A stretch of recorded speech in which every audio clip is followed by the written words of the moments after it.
Hello, and welcome to another episode of Disrupt Your Now, the show for entrepreneurs who are sick and tired of checking off the boxes and want to start checking or creating their own boxes. Tonight, I have an amazing guest, Brandon White, who, y'all, this is really cool. He started his first business the same year that I started my web development and business strategy company, 1996. We are both, I'm not going to say dinosaurs in the internet age because that makes it sound like we haven't evolved, but we are pioneers of the internet world. There are very few people that have been in it around this world as long as us. But tonight I have Brandon to talk with us about, well, first he's had two exits so far, which is really cool because you know what? A lot of people build a business and never actually sell it. So he's had that, and he has a new book coming up, and I'm going to read the name so I don't get it wrong. Back of the Napkin 2, A Business Plan and 11 Slides, which I love that name, Brandon, and I can't wait to hear what the slides are. But before we get into that, I want you to introduce yourself to the guests, let them know a little bit about your background and how you got to where you are. And oh, I forgot to say welcome. Oh, well, thanks for having me, Lisa. It's a fun show, and you've already got me excited. It's afternoon, and you have so much energy, and it's even later where you are. So, my lord. Uh, but yeah, I'm a who am I? I'm just a guy who's been trying to solve problems for a long time and wound up becoming an entrepreneur. And it was a very nice thing you said about me with two exits, but I think we wouldn't be doing everybody a service if we didn't tell people that I at least failed at least 20 times. And Amen. I wouldn't say failed. I hate to use this failure thing. Like this failure word is overused, and it becomes I don't know what it becomes, Lisa, but it's just old. It's not failure. It's just trying. And sometimes things work out and sometimes they don't. And the things that haven't worked out for me, they just were projects, which was an idea that I tried and it didn't work out, and that led to something else, and all those things that didn't work out really led to the things that did. I think the important part is, from a financial standpoint at least, is as long as the exits that you get far outweigh the losses that you incurred, then you're in good shape. And that's the venture capital model in general anyway, and if you Yeah. can make that work, you're in good shape, and thank the good Lord. That's what happened to me. And I mean, I can tell how that got started. You and I are from back in 1996. I mean, 1996, the internet was a crazy world with not a lot of people on it. Oh, but it was so much fun. It was. I remember back then that people would actually not, there wasn't a domain. I collected a lot of domain names over the years, but back then people felt bad about taking domain names that they weren't going to use. And Yeah. in today's world, those domains are worth a lot of money. I think at one time I owned 3,500 domain names. Wow. I never owned that many, but I owned a lot. And I sold a business, a .com, right before the bubble burst. And I think you did the same thing, right? Well, actually not true. So I'm happy to tell that story, and I'll tell you Okay. I tell you what happened, and then I'll All tell right. you how it got there. But the company actually didn't work, and I closed it. We closed it, and I bought it back from the investors. I restarted it, and within about 3 months, we were cash flow positive, and then I ran it pretty much as a fun cash cow, went back to it full time with a 5-year plan to eventually sell it. And look, I don't think you have to sell your business. In my case, I had a longer term goal that I wanted to get to live in the Silicon Valley area in Northern California. In order to do that, it I really needed a big chunk of money to buy a house, quite Yeah. candidly. And if you don't have cash out here to buy, $1 million or $2 million house, which is a lot of money. And I'm from the East Coast originally. You and I were talking about that in Maryland, but out here, to get into just a normal place here on the coast, you're at 2 million bucks just to enter the market, and that's a lot of money. So I had a plan to how my wife and I were going to get to California, and in that case, it was throwing off cash flow, but it was just going to take me too many years. So I had an idea to position it to be sold. I wasn't trying to sell it, but I was making it sellable and I was making Right. it attractive. And that's basically what happened, Lisa. Somebody came, a big media company, is public at the time. I think they're still public. Came and wanted to do a roll up, and we sold it. So that's how I got my first exit. The start of my journey was just absolutely wild. Um, because 1996, I had gone back to school and I didn't know what I was going to do. My mom's like, just go back to school, get your master's degree. Decided I was going to build a fishing magazine. And I think at the time had $837 in my in my savings account. If you remember back then, Lisa, that we used to actually write our savings account balances on that little flip up Yeah, thing. a little paper book Yeah, thing. exactly. So I had that money and I realized I wasn't going to be able to print my first edition. And I had been on the internet actually in the early 90s through college. And I said, well, why can't I just put a magazine on the internet? And that's what we did. And within a few months, we were written up in a big magazine on the East Coast called Chesapeake Bay Magazine for a fishing resource. And at the time, there were really only three commercial, if you will, fishing sites on the internet. And we were one of them. And there were some home pages, but there was not commercial. There was one on the West Coast. There was a fly fishing one, and we were a light tackle fly fishing mid Atlantic, Maryland, Mhm. Virginia, Delaware, Pennsylvania, sort of, and North Carolina offshore. And I I said, hey, I think there can be a business here. Who figured you could put a magazine on the internet? Then we figured out that we could get people to actually leave the content behind. We built a bulletin board, which sort of sounds crazy, and figured out that I could be 5 people on that and answer my own questions, and we got people on Yeah, there.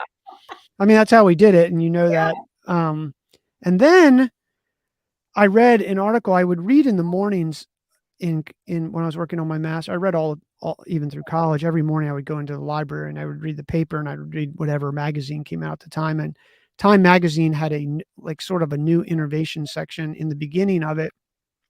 And I'll still remember it to this day. There was an article that talked about this company that was building the phone book of the internet. It was called Yahoo, and it talked about David David it was Jerry Philo. No, David David Philo and Jerry Yang were building this thing called Yahoo, and Sequoia Capital had just invested like 7.5 or $1.7 million in their company, and they were going to build this thing. And I looked at the time I didn't have enough money to pay someone, so I got a second job at a spinach farm doing financial stuff. Paid a person from the computing lab to be the person who really became my partner, but I paid him an hourly wage. And I went back to him and I was like, hey, we can raise money to make this thing happen. And he's like, you're crazy.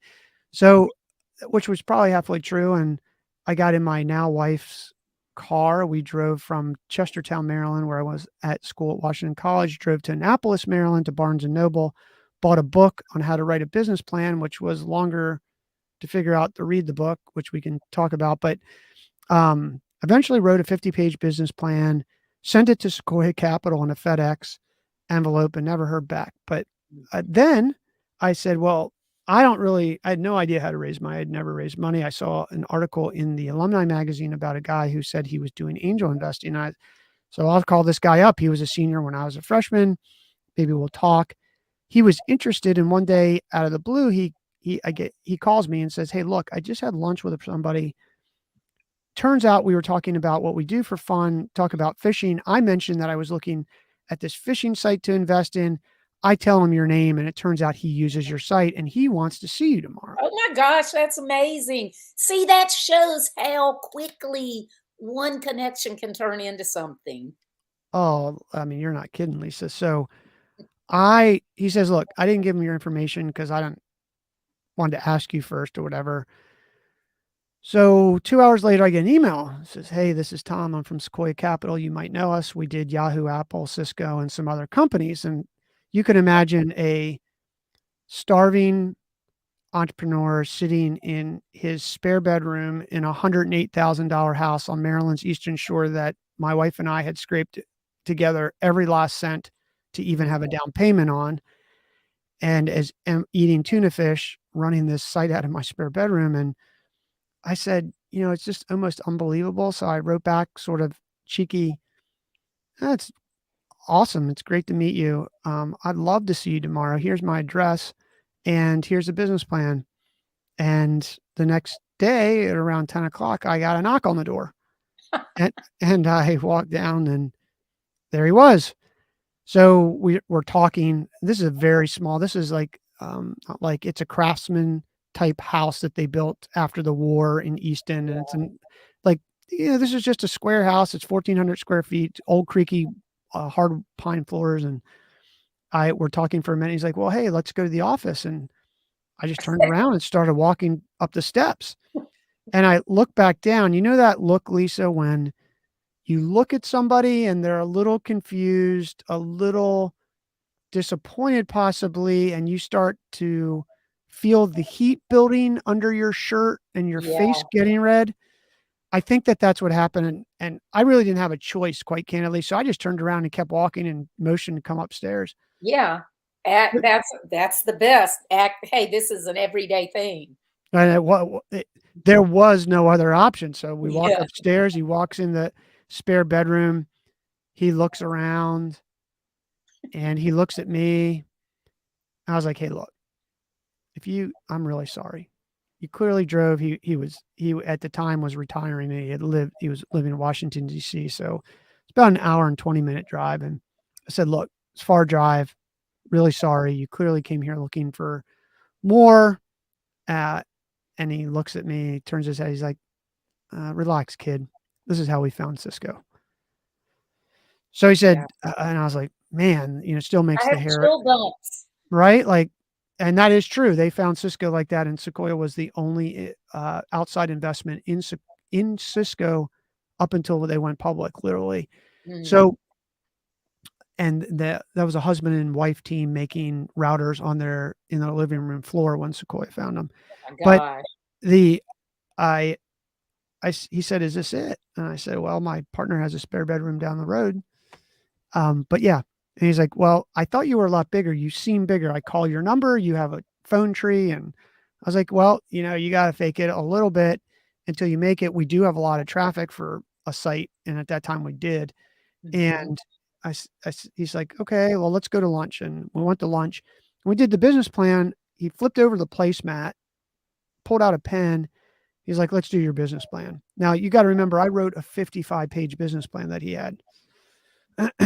And I remember to this day, he said 4 things. He's like, "Tell me the market, tell me the product, tell me who's involved, and tell me how much money you think you need to make this successful." And we wrote that down and those 4 things on the back of a placemat. He folded that up.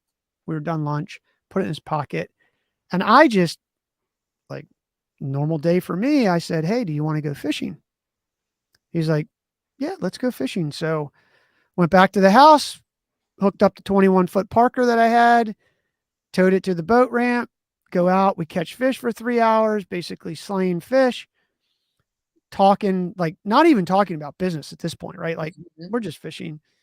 Come back, I'm driving up the main highway on Maryland's Eastern Shore at 65 miles an hour, pulling a 21-foot Parker full of fuel and yada yada. So I'm paying attention to the road. And he looks at me, he's like, "Hey, how much money do you have in your bank account?" And I said, "Well, I got to be honest with you, I don't know." And he said, Why don't you know?" And I said, "Well, listen, we have some sponsorships and we make web pages for people to make some money, but we found that trading stocks, we make a lot more money, so we just trade stocks with the money." He's like, "You trade stocks with the company money?" I was like, "Well, it is my company, and yes, we do." I said, "And my partner was trading today, so maybe we have 5,000 or maybe we have 20. I don't know." So that's why I answered your question that way. And he just sort of shook his head, and I saw him doing something, and he, was writing a check, and he just handed it over in my field of view because 'cause I'm paying attention driving down the road, 65 miles an hour, and he's like, "Let's go." And I looked down, it was $50,000, and eh, he's like, "We'll work out the paperwork, just can't trade with this money." I was like, "Roger that." So that was the start of how I, like, literally, and he and I are, like, the closest of friends to this day, and done all sorts of wild things together, but, whatchamacallit, we raised $1,000,000 after that, and I really started learning how to write a business plan that you could use and that could be modified quickly because it was very clear to me 20 plus years ago that the 50-page business plan was a dinosaur. And back then, even as you know, Lisa, people did not believe that. They were still teaching, and I think they still teach it in business school. I went I to, think so. Yeah. I mean, I went to business school a little while ago, but they're still teaching this long form, and that's just a ridiculous situation. Silicon Valley obviously had started to innovate that into a deck type format, but you Mhm. needed something that you really need to be able to change. But that, and then fast forward to the story I told you, I bought the market crashed. We closed down the company. I bought it back, and I eventually did sell it for my first sale, probably 11 years ago now. And that was my first exit. But that's a story of how I get started. So, when you ask me who I am, you know, I, I, I was a kid who was just looking what he wanted to do and figured out that there wasn't a fishing magazine. There was a hole in the market, and was at the right time when the internet, as you know, in 1996 was a very, very different place. And I rode the wave. And, the companies today aren't, and the models today, the business models aren't much different, Lisa. Like, they're not. I mean, we were one of, if and you'll remember this, the Amazon affiliate program is now called an affiliate program, but when it first came out, it was actually called an associate. And Right. We sold books on it yeah, starting in 97. exactly. Well, Jeff sent me a T-shirt. I don't know if he sent you one, but No, but I uh, had 3 Wired magazine, but yeah, no, Jeff didn't. I'm gonna call him tonight. yeah, and I have a picture of that on my website, and Funny. and it was crazy that these models that are on the internet are not new. The technology and the ability to do them is Yeah. definitely much quicker or much easier in many ways because you don't have to run your own server. I mean, we when we started that first site, Lisa, and I'm sure you were building websites back then. I think I paid $850 for 800K, like 8 megabytes of space Mhm. at Errol's. I mean, Yeah. now I don't even, I think my Bluetooth pencil has more storage. Yeah, it's crazy. And it's so weird how much what we did overlap because I took a business that was getting ready to go bankrupt and it was a set of technical guides in the marine industry and helped them get it reprinted, but then turned it into a digital subscription based business. And it wasn't even up for sale, but some people contacted us and we sold it for 20 times her investment. So bankruptcy to 20 times her investment. Then the dot-com bubble burst. Then I got him to give it back to her for free. And she ran it for years. So it's really weird, but you have to have that vision. And you saw it's not that you're like Einstein sitting around, not to, cut you down, but you're not Einstein sitting around. You're just common sense going, hey, this could work where everybody else is just looking at everything like it is today instead of the possibility. Yeah, I think at the end of the day, I was just trying to solve my own problem, which was catch more fish, and I wanted to figure out how to do it. I mean, Yeah, eh, and make it tax deductible, right? well, I mean, to be honest, and the other thing that I dumbed into, which I would tell people now who are starting a business or have a business, and there's a lot, as you know, Lisa, all this stuff on marketing and marketers marketing people and this things saying, hey, you got to build a community and all these things you Yeah. do. But the dynamic that you need for a true community to work, and I'll give you the analogy, and we're in the marine space, and you and I were talking a little bit about fishing, is that you need the information to change every day. So you need the user to fundamentally, now some of the users are addicted to dopamine, so that's what's getting them back. But Mhm. you do, to really get a true community going, you need to have the information change. And what our information that changed and what I learned was we had writers that put out articles every month, certainly in all the regions that we covered. And but that wasn't where the traffic was. The traffic was in the fishing reports and the forums. And the reason was because we focused on tidal, saltwater, brackish water Mhm. fish, and those fish move every day. So Right. you needed to come back. When our freshwater forums, they weren't as active because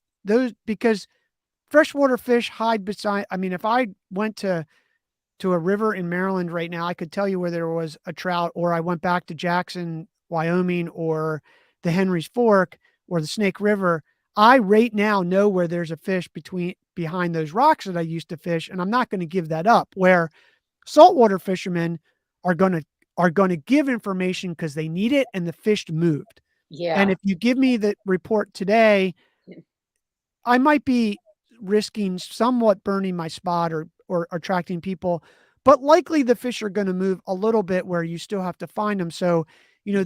these markets where these things change, or a stock market, right? I mean, CNBC is always in business. The news cycle has tried to do that, but Hmm. I think you need a more um, the news cycle changes. So the news stations are telling you new news, but they're trying to tell you new things. The stock market is telling you stock stuff. We're telling you fishing stuff. And Hmm. if you have a market where that stuff changes every day, then you can get the people back. And I just learned that. So, everybody's like, oh, well, build a community site. Well, a community site where there's not a inherent need for the person to personally gain Hmm. coming back, you're just going to have a really hard time of driving that traffic. That's such a great point. And there's so many community sites that basically are a more marketing platform for the person that's running it. And they're looking for the people who are in their group to basically market them by getting on there and chatting up everybody else. And I'm like, no, number one, I'm not going to come and do that on your page. I'll come and, you know, converse if it's interesting to me, but I'm not going to just come and post every day. And number two, for my own, I don't want to deal with that, and so that's such a great point, but I love your point about the information needing to change. And the thing about like what you're doing, the fishing and the stocks and everything, those are things that are going to happen with or without you. Where the news, if there isn't news, they got to create it or massage it or whatever. So that's some great information for people. Yeah, I just think that, I mean, one of the people need a blog. You do need to create your own community. I will say the one thing that has never changed, Lisa, and I don't know, we're sort of wandering the conversation. I'm certainly happy to talk about how to build a business plan and do that, which we will. But I think the one thing that I tell people, I'm not telling them, I'm just telling you what I learned. Yeah. Sharing what I learned is you got to own your own distribution channel, no matter if you want to be in business, any business, whether you're Ford, GM, Procter and Gamble, or you're a mom and pop business. You've got to own your own distribution. And what social media people push is you got to be on social media. You got to have a following. You got to have a following. Well, the Mhm. business model for social networks and e-commerce, or especially social networks, of which I ran, is pretty simple. And they're not bad people. They give away everything for free. They want you to get all your followers, and then they need to charge you because eventually they have to pay the bills. So Right. your reach is small. And this has not changed. The reason that we were able to build that fishing site, and I sold it, and to the day we sold it, Lisa, we only spent, and we were doing hundreds of thousands in revenue. I wasn't doing millions back then, but I was doing hundreds Mhm. of thousands, and we were throwing off six plus figures, multiple six figures in profit. But we were spending $50 a month on marketing, and we had all of our other marketing was search engine optimization, or search engine optimization, SEO, which we had over $500,000 a month worth of organic traffic that I had created through just learning SEO since 1996, and an email list of which at the time I had 100,000 people on. And how we built that list was it sort of was a snowball once we got people coming to the site, of course. But in the early days, my wife and I would sit, my now wife, she was my girlfriend then, we would sit with a legal pad, and we would go through chat rooms at AOL, and we would write down the handles. The next day, I would build email lists because all you had to do was handle at AOL. And I Right. would email these people. Now, that would be called spam today, but back then it wasn't. I would get emails like, uh, people would say, "Oh my God, Brandon, thank you so much for telling me about the site. It's such a great resource, blah, blah, blah." And I still think you can do cold out outreach like that. But the thing that always kept us going was our email list because we always owned it. Right. Now, there's deliverability issues that you need to know about your DMARC cards, and I don't know how technical or not technical your audience is, but Not very. uh, deliverability matters. So, but you can work on that and control it. But and some of it you can't. But the main thing is you're in control of that email list. Whereas if you're relying on Twitter and Mhm. Instagram or Facebook or LinkedIn for your followers, I'm not saying those aren't good distribution channels, but you're not reaching all your people. It will diminish over time. And when the platform changes, I've seen people who have 1 million followers on Twitter, and I go to their Instagram page and they have 5,000. And the reason is because it's super hard to transfer that audience. Whereas, Right. I mean, I still keep an email list. The main list is about over 24,000 that I'm emailing all the time, even when I don't have a business, because if you control your own distribution and you can keep people engaged, then you can start any business or continue your business if you add value to people's lives. That's such a great point, and because you're building a relationship with those people, even if you don't know them personally. There's so many small business owners, especially, solopreneurs and stuff like that, and they're like, "Oh, I have a Facebook page, I don't need a website." Or maybe they have a website, but they do everything through social media, and I'm like, "They own you because they can change their business plan, in their business model any day, and you have to go with it or lose out, or they can ban you." And the other year, I did not know this guy personally, but there was a guy that I read an article about, and he had had a website for something like 13 years on one of the free platforms. He had been just creating massive content. I don't think it was really a business, but it was valuable content. He gets up one day, his website was gone. And they said that he had violated some, he didn't even know what he supposedly violated. He had done nothing different, and there was no backup that he could have even bought from them. And people don't understand how dangerous that is, to trust everything that you've built to somebody else. Yeah, I tell that guy to go to the way back machine because I know how painful that is. I But know, really. all right, but the truth is if you don't own your stuff, you risk that, and I just think it's a problem. Not to mention somebody who tells me that their page on, and look, I know business owners who generate still to this day, which still surprises me, but a lot of business off their Facebook page. But how much business are you missing from organic search on your own website through a blog post or whatever that is that would Mhm, be generating free traffic? I mean, I'm just a big fan of that because my first success was on that. And we still manage about 12 or 15 other sites that I use for uh, testing and things like that on the internet. And we generate, like, I think I checked, and I don't keep them up. They used to be on automatic postings, but I mean, maybe we had 395,000 uniques last month come in on through those channels. mhm. There's are 395,000 uniques, and whatever you believe, maybe that's a true number, absolute, or it's 300,000 people. That's 300,000 people. Like, Mhm. imagine 300,000 people coming over to your house for dinner. Like, and I own that. Meaning, now Google can change the algorithm, but the likelihood, to your point, where it's just going to get shut off if you're delivering real content versus this guy or Mhm. woman who basically the site goes out of business, or they say, "Oh, now you're violating the terms," and they take your Mhm. site down. Like, I'm not real excited about leaving my future and my business income distribution channel in someone else's arms like that. Same.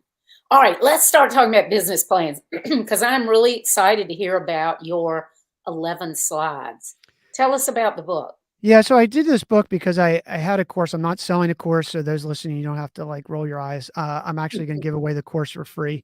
Um, the I had 1,500 students, and it was through another very formal program where I teach it. I teach it to high school kids now here in Half Moon Bay area because I think it's important for young kids to be able to know how to do a business plan. But I think one of the things I found is that there's so many ideas from non-experts on Mhm. how to build a business plan. And this isn't super complicated. It doesn't need to be super complicated.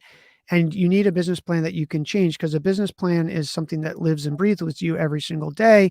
And if you have this 50-page plan, like we talked about earlier, that I had, that's just a nightmare to change. So I just got tired, to be honest with you, Mhm. Lisa, of repeating myself. So I figured I was going to write a book and how to write a business plan in 11 slides. This is actually a series. So Back of the Napkin to Business Plan. I have about 5 other books in the works that I'm writing this other one that'll come out in the fall. And it's going to be a whole series of Back of the Napkin too. This one is Back of the Napkin to Business Plan, 11 slides. So easy. You can do it on a flight from San Francisco to New York. And I'm willing to, like, I'll walk people through this real quick, and I'll Yeah. give an example. We're not going to be able to go through every slide. Mhm. You can ask questions and I'll come back to it. So let me give you the 11 slides real quick, and then Okay. I'll give you an example of some things. Maybe we can teach the elevator pitch idea and the problem slide, and then you can ask any other questions and we'll go from there. Sure. I'd love that. So slide one is your elevator pitch and your the title of your company and your logo. Slide two is the problem slide. Slide three is the solution slide. Slide four is the market opportunity. Slide five is your go-to market. Slide six is your current traction and or milestones, or what either you have traction or what you want to hit. Number seven is your competition.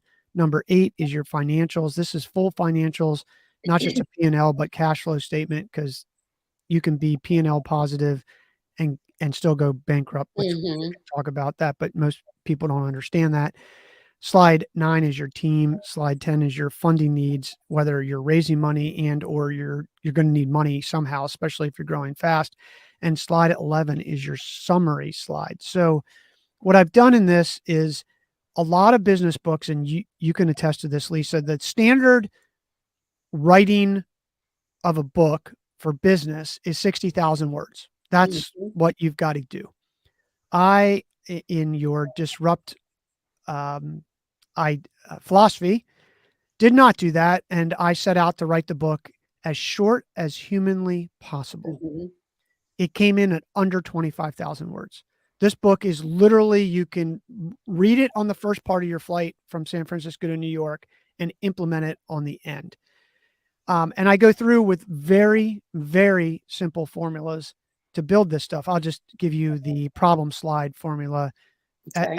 as an idea.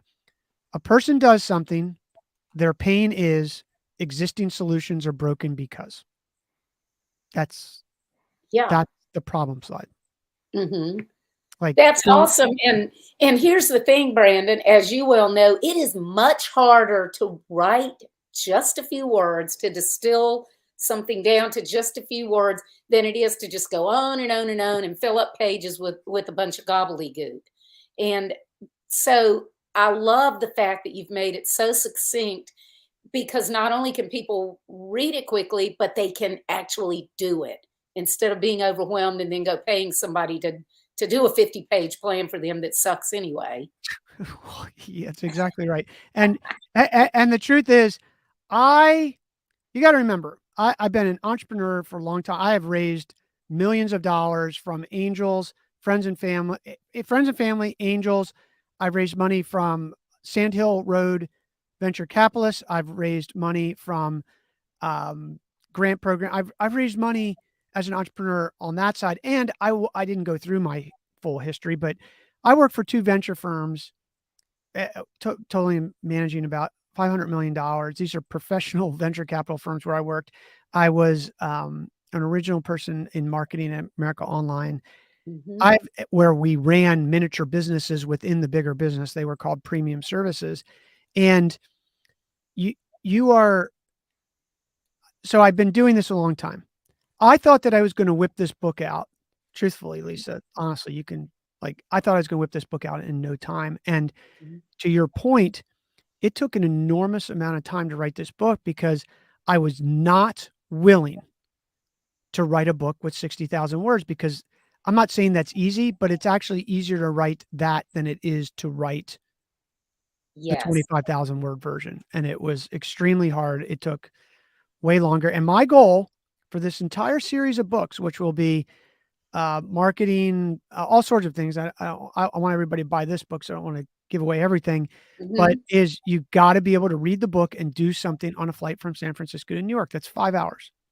Um, we have a mutual friend who's been on your show, Marty Mhm. Strong. He's a best-selling author, and I actually asked him to read the book before it comes out July 1st. You should wait to buy it till July 1st. If you're listening to this, but you can pre-order it now, but I suggest you wait, because the hardcover and the paperback and the Kindle will be released then, and you can decide which one you want. But Mhm. Marty said, and I was blown away. He said, "This is insightful simplicity reflects mastery, and mastery is what Brandon has achieved with this book. His thesis is direct, clean, and shockingly easy to follow." And he goes on and talks about he couldn't believe how easy it was. And then he actually used this to write a business plan for one of his businesses. And I've had this feedback with all the reviewers who have come back with this, which makes me feel good because it's one of those things, Lisa, where you're like, well, it was really hard. I think I accomplished it, but you sort of have imposter syndrome, and then Yeah. people come back and they're like, "Oh my God, this is so simple." And I think, and I'm completely biased, but anyone will tell you, and I think you could attest, Lisa, like you don't get rich off of selling books. Okay. So I, I want to sell 1 million copies, but I honestly believe that every single person should have this because if you have this, whether you're a new entrepreneur or you're launching a new product or service, or you're an entrepreneur in a big Fortune or Fortune 5,000 company or just a big company in general, this thing gives you the blueprint that you can vet ideas. And as much as it is about writing the business plan to build a business or launch a product or service, it's as I've used this plan to kill 1 million ideas, which have saved me time and money. And Yeah, for so, sure. I mean, Yeah. I built this to be, I mean, selfishly, like you asked me about the fishing thing. I just wanted to catch more fish, and that helped me catch more fish. This actually helps me vet my ideas I mean, I know it because I wrote it and I've been doing it so long. I Mhm. can literally figure out if a business is going to work, really, really fast. Now, the financials do take the first pass in financials isn't super hard. To build a full financial plan does take a little bit of time, which you should invest in, but you can save yourself thousands, hundreds of thousands, millions of dollars, and more importantly, time, which we cannot get back by vetting these. Everybody's like, "Oh, I got an idea." I'm sure you talk to so many people, Lisa, Mhm. over your career, like, "Lisa, I got an idea," and you're like, "Yeah, everybody has an idea. Like, tell me if it's going to show me some proof that it's going to work." And this Mhm. blueprint gives you that. So that's my unapologetic promotional fire hose of what this book is, and every single slide is built like that example. Well, I'm really excited about it, and I have to say, you mentioned existing businesses, but you were talking more about, like, new product launches, but I think even existing businesses, especially small businesses, if they do this, it can help get them unstuck and more focused on what they're actually doing. And to the audience, I know y'all don't know Marty, or maybe a few of you do, but Marty Strong, Marty don't play. If he says it, he means it. He is not going to write something that he does not truly believe. And I read his review on your Amazon page, the part that's on there. And I was like, oh my God, Marty said that because y'all, Marty is a retired Navy SEAL. He's a CEO. He's all this author, best-selling author.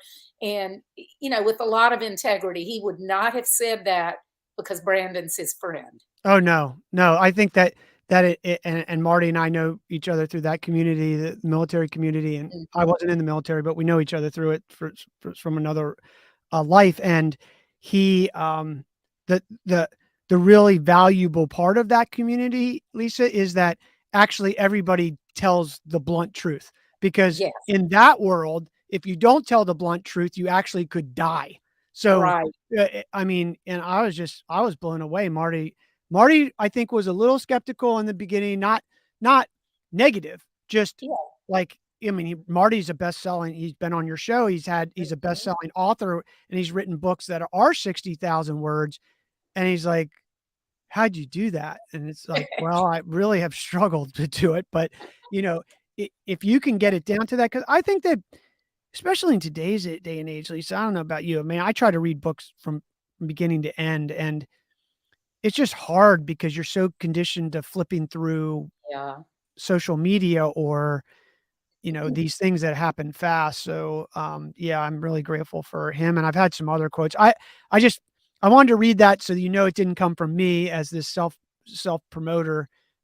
doing that, that someone else out there who's very critical, and Marty is a wildly successful CEO. Like not just a Navy SEAL success in his military career, but then comes out of the military, transitions and becomes a successful business person. Like that in itself is super hard. It is to be able to transition from one thing to another, and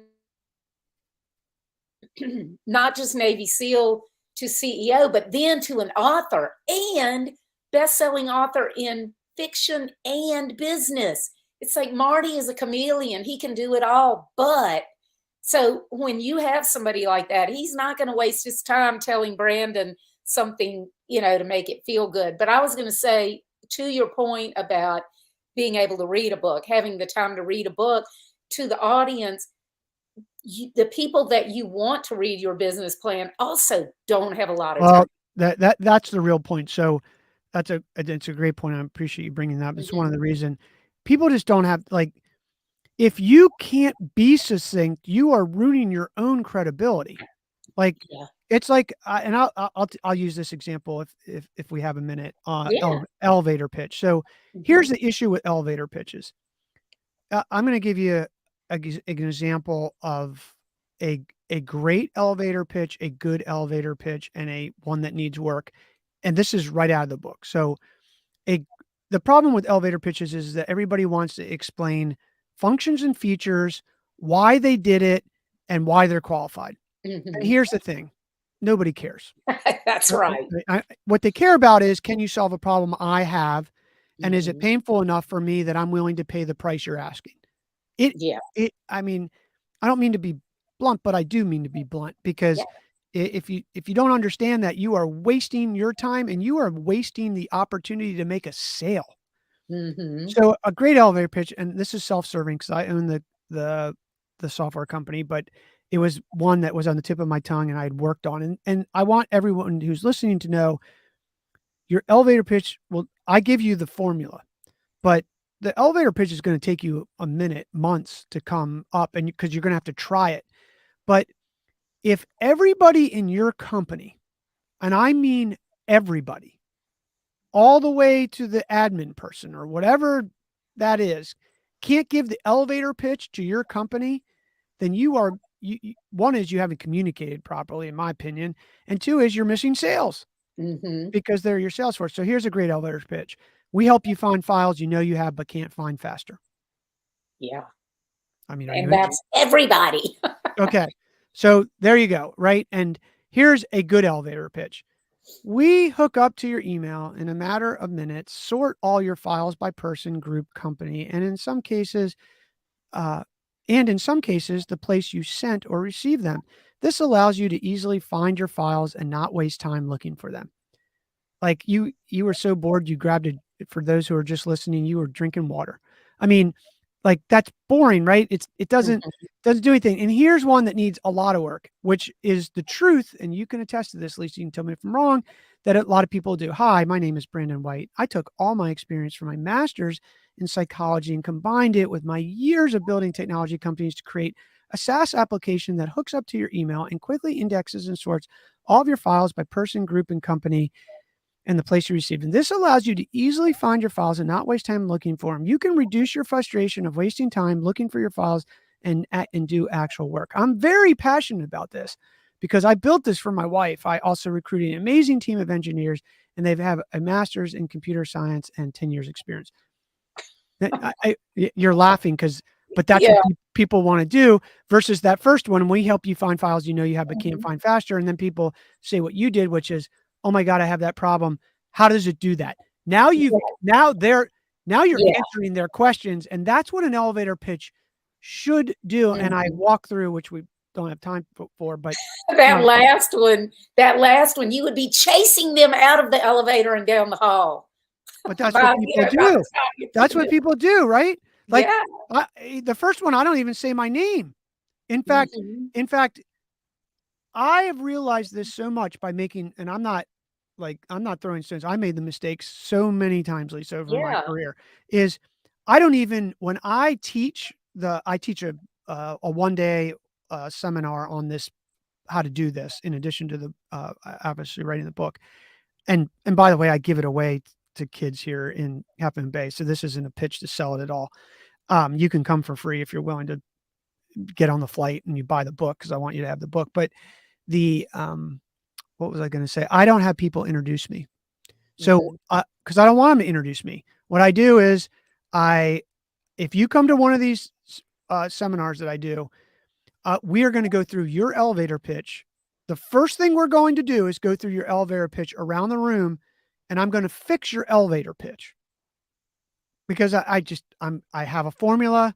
I'm not, I will improve it. I'll say I fix it, but I will improve it greatly from where you are. And Mhm. I do that around the room, Lisa. Then I do a little exercise to figure out where you really are in your business through a little self audit.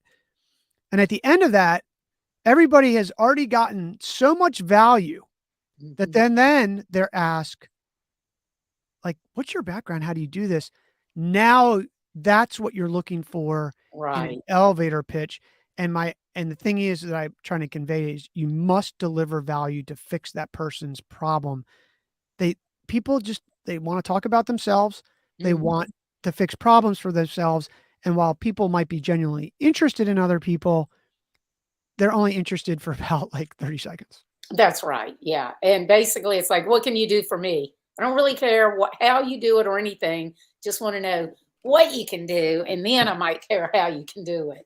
Now, I Right. love the first one, that's amazing. It's so short, so succinct, anybody can understand it.